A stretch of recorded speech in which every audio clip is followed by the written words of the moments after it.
He posed against the ATM machine nearby, eyeing me. Sidling over cowboy style, I made some remark about the dispensing of valuables. Attempting to banter, to be clever, to be mysterious, I'm afraid that my mouth wore a smirk. Clever I have managed on occasion, but mysterious? Never. My fondness for spouting long-winded theories is often what destroys any young man's fantasies that he has found himself a good time. But that night, with need driving me, I kept quiet. He moved his fingers through my tangled hair, his pelvis arched towards mine, our lips spoke meaningless words a few breaths apart, and I had visions. Grand, beautiful, sweat-soaked visions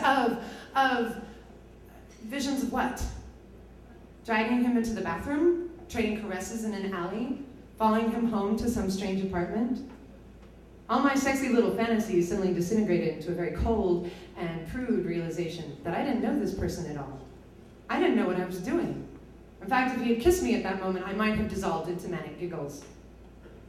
I knew how to be tough, had 1,000-mile stare somebody. I even had agile wrists, adept at throwing drinks at unwanted suitors. Hell, I had been the blue ball queen of Eugene. And one time, furious virgin, a proud, insistent girl who once punched a guy for grabbing my ass. To spite my wrong side of the tracks childhood, I had fought tooth and nail not to be a slut. And oh, now, how I suddenly mourned my education.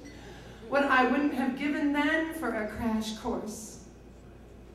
A failure I felt, but I was bound and determined to have a completely meaningless sexual experience.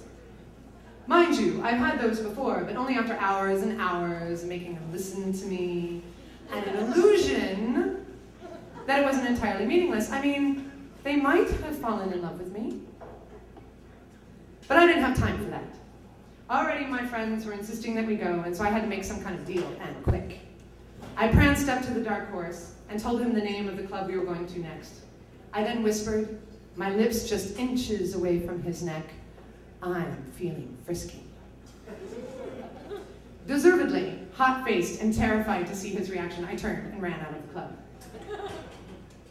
The next spot was an after-hours bar full of hunky white boys posing as hip-hop aficionados, wannabe investment bankers, ex-frat boys, and the girls who sleep with them to get diamond tennis bracelets.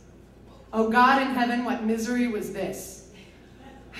I maintained a brave face and slowly sipped a drink that glowed neon in the dim light. But alas, Dark Boy never showed. Right? I walked out into the night, the glare of a bright moon revealing the funk of club floor on my heels. The boys, my friends, had disappeared, and though the streets were silent, I could have sworn somewhere, somehow, someone was playing a sad little piano tune. Alone and dejected, I ended my sordid evening in a convenience store. I drank hot rancid coffee, smoked cigarettes, and provoked a heated debate with the Armenian man behind the counter. Sublimating my desire, we argued about the war in Iraq, the problems with nationalism, and whether or not a man should wear white socks. Walking back to the hotel, it suddenly dawned on me that this is what it must feel like to be a guy. You scope, you move in, you pull the line and hope you caught yourself a nice big one.